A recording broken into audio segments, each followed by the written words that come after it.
दोस्तों, शारदीय नवरात्रि 2024 शुभ मुहूर्त। आपको कहीं भी जाने की कोई भी आवश्यकता नहीं है। शारदीय नवरात्रि का संपूर्ण मुहूर्त, कलश मुहूर्त और कितने व्रत पड़ेंगे, नवरात्रि का समापन कब होगा, व्रत कब खोलें, हर एक बात इस वीडियो में जानने को मिलेगी। यह वीडियो आपके लिए बड़ा फायदेमंद है।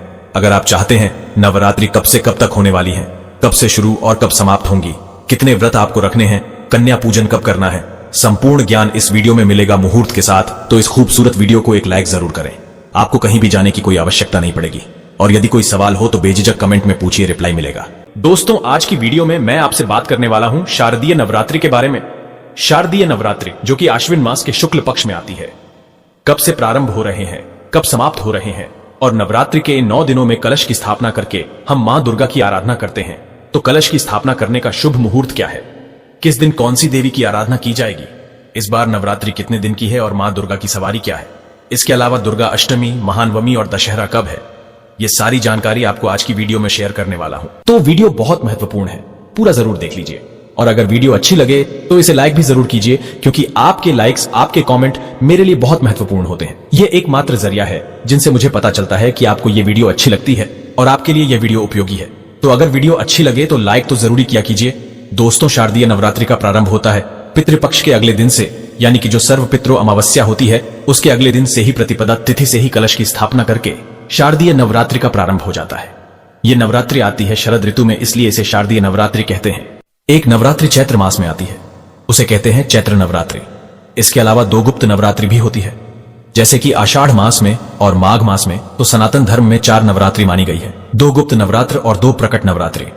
इनमें से शारदीय नवरात्रि और चैत्र मास की नवरात्रि का बहुत अधिक महत्व माना गया है। नवरात्रि के इन 9 दिनों में मां दुर्गा के 9 स्वरूपों की आराधना की जाती है और फिर दुर्गा अष्टमी और महानवमी के दिन मां दुर्गा का स्वरूप मानकर कन्याओं की पूजा की जाती है और हवन किया जाता है, और इसके बाद इस व्रत का समापन किया जाता है और फिर अगले दिन दशहरा मनाया जाता है।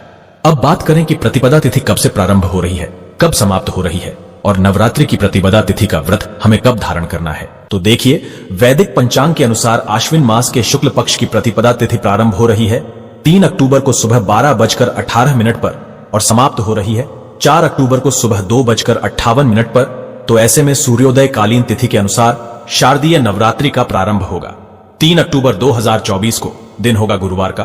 तो 3 अक्टूबर 2024 को नवरात्रि का पहला व्रत रखा जाएगा। अब बात करें कि कलश स्थापना करने का शुभ मुहूर्त क्या है, तो देखिए, कलश स्थापना 3 अक्टूबर को हम करेंगे सुबह 6:15 से सुबह 7:22 तक। कलश स्थापना करने के लिए सबसे शुभ मुहूर्त है 1:06 का। ये कुल समय आपको प्राप्त हो रहा है। इसके अलावा दोपहर में भी आप कलश की स्थापना कर सकते हैं, जैसे कि जो अभिजीत मुहूर्त होता है, इसमें भी आप कलश की स्थापना कर सकते हैं। अगर आप सुबह किसी कारणवश नहीं कर पाते हैं तो अभिजीत मुहूर्त का समय आपको प्राप्त हो रहा है दिन में 11:46 से दोपहर 12:33 तक। इस बीच में भी आप चाहे तो कलश की स्थापना कर सकते हैं। यह कुल समय आपको प्राप्त हो रहा है 47 मिनट का, 47 मिनट का। और आप जानते हैं कि इस बार नवरात्रि कितने दिन की आपको प्राप्त हो रही है, कौन से दिन आपको महानवमी मनानी है। देखिए, 3 अक्टूबर को पहला दिन होगा नवरात्रि का, घट स्थापना आपको करना है और शैलपुत्री माता की पूजा आराधना इस दिन की जाएगी। नवरात्रि का दूसरा दिन होगा 4 अक्टूबर को, दिन होगा शुक्रवार का, माता ब्रह्मचारिणी की पूजा आप करेंगे। और शारदीय नवरात्रि का तीसरा दिन होगा, यानी कि तृतीया तिथि 5 अक्टूबर को है। इस दिन आप माता चंद्रघंटा की पूजा करेंगे, जो माता दुर्गा का तीसरा स्वरूप माना जाता है। शारदीय नवरात्र का चौथा दिन होगा 6 अक्टूबर को, दिन होगा रविवार का। इस दिन विनायक चतुर्थी भी है और इस दिन मां भगवती दुर्गा के चौथे स्वरूप मां कुष्मांडा की आराधना आपको करना है। नवरात्रि की पंचमी तिथि आपको प्राप्त हो रही है 7 अक्टूबर को, जिस दिन आपको माता स्कंद माता की पूजा आराधना करना है, और यह दिन होगा सोमवार का।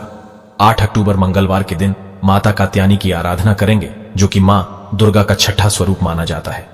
9 अक्टूबर को माता कालरात्रि की आराधना की जाएगी और माता कालरात्रि को मां दुर्गा का 7वां स्वरूप माना जाता है। 8वां दिन नवरात्रि का अष्टमी तिथि 10 अक्टूबर को आपको प्राप्त होगी। इस दिन माता महागौरी की पूजा की जाएगी, जो कि मां दुर्गा का 8वां स्वरूप माना जाता है। तो 10 अक्टूबर को अष्टमी तिथि है। महाअष्टमी और 9वां दिन, यानी कि नवमी तिथि, जो नवरात्रि का अंतिम दिन होता है, 11 अक्टूबर को है। माता सिद्धिदात्री की आराधना की जाएगी, जो कि मां दुर्गा का 9वां स्वरूप मानी जाता है, और इनकी पूजा किए बिना संपूर्ण नवरात्र का संपूर्ण फल हमें नहीं प्राप्त होता। इसलिए नवरात्रि में प्रतिपदा तिथि से लेकर नवमी तिथि तक विधि विधान से माता दुर्गा की आराधना की जाती है। मां दुर्गा के 9 स्वरूपों की आराधना से किसी भी प्रकार की आपकी कामना को पूर्ण हो जाती है। कोई भी आपके जीवन में विघ्न बाधा हो, कोई भी परेशानी आपके जीवन की हो, कोई भी कष्ट हो, आपका समस्त प्रकार के कष्टों से आपको छुटकारा मिल जाता है। नवरात्रि के 9 दिनों में मां दुर्गा की आराधना करने मात्र से। और अब जानते हैं कि शारदीय नवरात्रि में मां दुर्गा कौन सी सवारी से आगमन कर रही है। देखिए, इस बार नवरात्रि का प्रारंभ हो रहा है गुरुवार से, और गुरुवार के दिन जब नवरात्रि का प्रारंभ होता है तो ऐसा माना जाता है कि माता की जो सवारी होती है पालकी होती है। इस प्रकार का वर्णन मिलता है देवी पुराण में। अच्छा, शारदीय नवरात्रि का प्रारंभ होने से पहले आपको कुछ विशेष बातों का ध्यान रखना चाहिए, जैसे कि मां का आगमन होता है। हमारे घर में ऐसा माना जाता है कि प्रतिपदा तिथि से लेकर और नौमी तिथि तक मां दुर्गा इस धरती पर अपने भक्तों के घरों में वास करती है। तो इसलिए हमें अपने घर की साफ सफाई करनी चाहिए। नवरात्रि से पहले ही अपने घर की साफ सफाई कर लीजिए अच्छी तरह से, मतलब घर के कोने कोने की साफ सफाई इस समय में हो जानी चाहिए।